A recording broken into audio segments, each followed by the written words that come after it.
माणगावमध्ये शिवसेनेचे नेते आणि युवा सेना कोअर कमिटीचे सचिव विकास गोगावले यांनी एका जाहीर कार्यक्रमात केलेल्या राजीव साबळे सारखा हरामखोर माणूस संपूर्ण रायगड जिल्ह्यात नाही या वादग्रस्त वक्तव्यामुळे संपूर्ण जिल्ह्यात राजकीय वातावरण चांगलंच तापलंय। या वक्तव्याने संतप्त झालेल्या राजीव साबळे यांनी सोशल मीडियावर एक व्हिडिओ प्रसारित करत जे हरामाचे पैसे खातात त्यांना हरामखोर असं प्रत्युत्तर दिलंय। या विधानामुळे माणगाव तालुक्यात राजकीय वादाचा भडका उडालाय। स्थानिक नागरिक आणि कार्यकर्त्यांमध्ये चर्चेवर चर्चा सुरू आहे। करंजा बंदराचा परिसर नारळी पौर्णिमेनिमित्त शुक्रवारी थरथरला। ढोल ताशांच्या गजरात, लेझिमच्या तालावर आणि कोळी गीतांच्या निनादात रयत शिक्षण संस्थेच्या द्रोणागिरी हायस्कूलच्या विद्यार्थ्यांनी आणि कोळी बांधवांनी मिरवणूक काढून समुद्राला भव्य सोन्याचा नारळ अर्पण करत सागरपूजनाचा पारंपरिक सोहळा दणक्यात पार पडला। या मिरवणुकीचं खास आकर्षण ठरलं ते 6 फूट लांब आणि 3.5 फूट उंचीच्या प्रतिकात्मक सोन्याच्या नारळाची झगमगती प्रतिकृती। यावेळी मच्छीमार सोसायटी पदाधिकारी, शाळेची कमिटी, ग्रामस्थ आणि शिक्षकांच्या उपस्थितीत सागर पूजन करण्यात आलं। भरतीच्या वेळी बोटीमधून नारळ समुद्राच्या मध्यभागी नेऊन सागर देवतेची पूजा करण्यात आली। तळामधील सोनसडे, बोरघर, अडनाले, भनग, फळशेत आणि रहाटाड या गावांमध्ये खोते, ओळखपत्र आणि बनावट व्यक्ती उभ्या करून जमीन खरेदी विक्रीत मोठी फसवणूक होत असल्याचं समोर आलंय।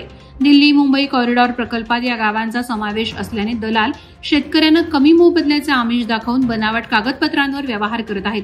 चेक देऊन नंतर ते बाउन्स करून फसवणूक केली जात असून इंदापूरमध्ये एका दलालानं हॉटेल खरेदी करून हे व्यवहार सुरू केल्याचंही समोर आलंय। शेतकऱ्यांना जमिनी विक्री करताना सतर्क राहण्याचं आवाहन करण्यात आलंय। अलिबाग तालुक्यातील नागाव येथील नेपाळी दाम्पत्य विनय ध्रुव आचार्य 54 आणि विभा विनय आचार्य 50 यांनी बनावट कागदपत्रांच्या आधारे भारत सरकारची फसवणूक केल्याचा प्रकार उघडकीस आलाय। हे दाम्पत्य मूळचं नेपाळमधील असून सध्या नागाव येथे वास्तव्यास होतं। त्यांची मुलगी सलोनी हिनं त्यांच्या मूळ नेपाळी कागदपत्रांचा उल्लेख केल्यानं हा प्रकार समोर आला।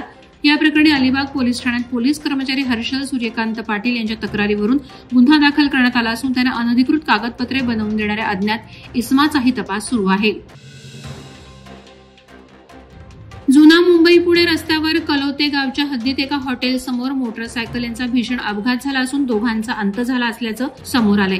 2 तरुण स्कूटी क्रमांक MS03 EP 2863 ने पुणे बाजूला जात असताना कलोते गावच्या हद्दीत एका हॉटेलजवळ स्कूटी गाडी झाडावर आदळून भीषण अपघात झाला असून यात एकाचा जागीच अंत झाला। राहुल रज्जाम बात्तुला वय 20 वर्ष असं मृताचं नाव आहे। अपघात एवढा भीषण आहे की गाडीचे तुकडे झाल्याचं दिसत होतं। दुसरा तरुण अतिशय गंभीर होता, त्याला हॉस्पिटलमध्ये रवाना करताना त्याचाही मृत्यू झाल्याचं समजतं। अलिबागमध्ये मराठी पाट्यांना दुय्यम स्थान देऊन काही जण गुजराती पाट्या लावल्याचा मुद्दा मनसेनं उपस्थित केला आहे। त्यामुळे मनसे आक्रमक झाले। महाराष्ट्रात मराठी पाट्याच लावाव्यात असा आग्रह करीत त्यांनी तात्काळ गुजराती पाट्या हटवा अन्यथा काळे फासोचा गर्भित इशारा दिलाय। यासाठी मनसे पदाधिकारी कार्यकर्त्यांनी 15 दिवसांचा अल्टिमेटम दिलाय। कच्ची भवन इथं मनसैनिकांनी मनसे तालुका प्रमुख सिद्धू म्हात्रे यांच्या नेतृत्वात आंदोलन केलं। यावेळी घोषणाबाजी करीत मराठी भाषेला सन्मान हवाय, मराठीचा अपमान कदापि सहन केला जाणार नाही असा जबर इशारा दिला। पेणमधील अंकुर ट्रस्टच्या आदिवासी आश्रमशाळेतील विद्यार्थ्यांनी कार्मेल हायस्कूलच्या विद्यार्थ्यांसह इको फ्रेंडली रक्षाबंधन साजरं केलं। झाडांना राखी बांधून निसर्ग रक्षणाचा संदेश देण्यात आला। कार्यक्रमात डॉक्टर वैशाली पाटील यांनी आदिवासी संस्कृती आणि पर्यावरण रक्षणाचं महत्त्व अधोरेखित केलं। या उपक्रमाला अनेक मान्यवरांची उपस्थिती लाभली असून अंकुर ट्रस्टचा हा आगळावेगळा उपक्रम कौतुकास्पद ठरला। अंकुर ट्रस्ट ही संस्था गेल्या 30 वर्षांपासून आदिवासी समाजाच्या विकासासाठी कार्यरत असून शिक्षण, आरोग्य आणि सशक्तीकरणाच्या माध्यमातून अनेक पायाभूत बदल घडवत आहे। मोहोपाडा येथील भाजप नेते आणि माजी सरपंच कृष्णा पारंगे यांचा वाढदिवस विविध सामाजिक उपक्रमांनी साजरा करण्यात आला। या अंतर्गत जिल्हा परिषद शाळेत 799 विद्यार्थ्यांना शैक्षणिक साहित्य वाटप करण्यात आलं। कार्यक्रमात आमदार महेश बालदी यांनी पारंगे यांच्या कार्याची प्रशंसा करत जिल्हा परिषद शाळांच्या विकासासाठी निधी कमी पडू देणार नाही असं आश्वासन दिलं।